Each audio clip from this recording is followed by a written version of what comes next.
The next world is where the majority of a person's actions, which determine his identity, are compensated. For the righteous, they exist in the world to come and they're rewarded. And for those whose major complexion is black, are excluded from the world to come. Major complexion is black, are excluded from the world to come. Major complexion is black, are excluded from the world to come.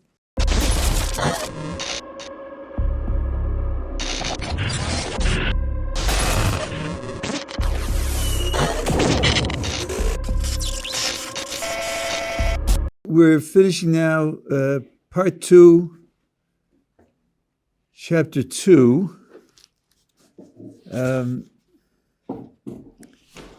what we've said so far is that people have free will and their actions are, some are good and some are evil. And by the way, the Rambam writes explicitly that everyone has some good actions and some bad actions. Everyone.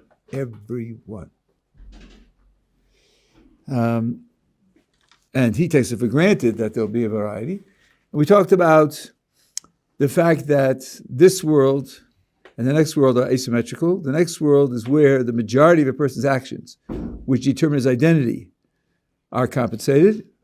For the righteous, they exist in the world to come and they're rewarded. And for those whose major complexion is black, are excluded from the world to come. And in this world, the minority is addressed.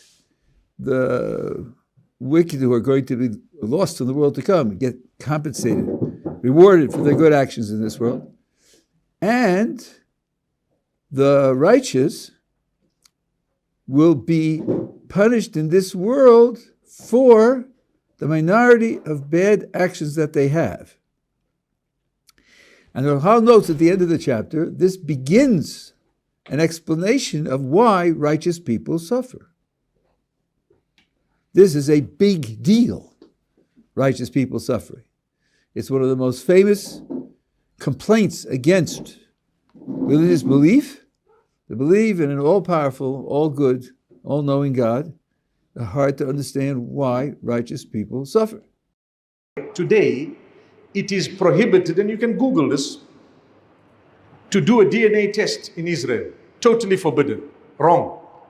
It's illegal. It's a crime. You'll be jailed if you do a DNA test in Israel. Why? Because they know the truth will come out. You come from Poland, you come from Ukraine, you came from Europe, you came from everywhere else. And they were the original Middle Eastern Jews who lived together with the Muslims and the Christians for centuries. For centuries. So what happened to a lot of the Jews? The major problem of Israel is with the young generation of the black community. Black Lives Matter starts there.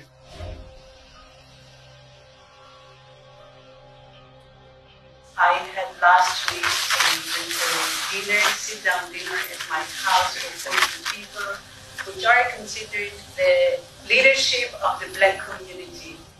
I have said to people when they ask me, if this capital crumbled to the ground, the one thing that would remain is our commitment to our aid, and I don't even call it aid, our cooperation with Israel. That's fundamental. Now, you know that we have kept a group identity for thousands of years. And then let's say, by the way, that you have 16 generations ago, your mother's, so on and so on, right, was not Jewish. But that doesn't mean that her child isn't Jewish, because the child can count as a convert. If the child is dedicated to the Jewish religion, then that child will count as Jewish. Wasn't born Jewish. But the fact that you're not born Jewish doesn't mean you're not Jewish. If you attach yourself to the Jewish religion, then you can be Jewish without being born Jewish. So it doesn't mean that you're not Jewish. It just means you don't have a line going all the way back to that. But then, who cares about that? Why is that important?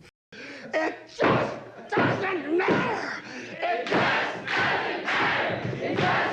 matter. It just doesn't matter. It just doesn't matter. It just doesn't matter. It just doesn't matter. It just doesn't matter. It just doesn't matter. It just doesn't matter. It just doesn't matter. It just doesn't matter. The Haggadah says there were 5 great scholars who made their Seder in Bnei Brak. And they stayed up all night, and their disciples had to tell them the sun has risen, the time for saying the Haggadah is over. And the commentators point out, not one of them had ancestors who was a slave in Egypt. Not one. Because some of them were Leviim, who weren't enslaved, and some came from converts. Which means the great-great-great-grandfather was non-Jewish.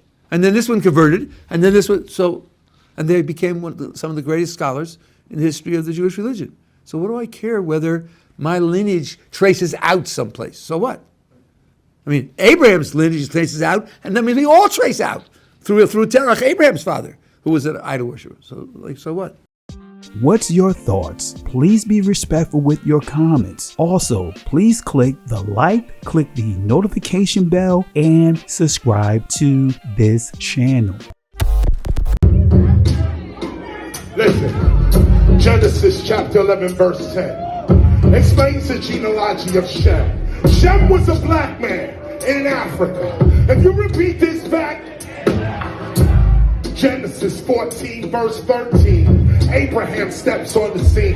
Being a descendant of Shem, which is a fact, means Abraham too was Abraham, born in the city of a black man called Nimrod, grandson of Ham. Ham had 4 sons.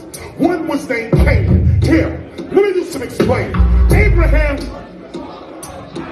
Isaac was Jacob had 12 sons, for real, and these were the children of Israel. According to Genesis chapter 10, these were the children of Israel.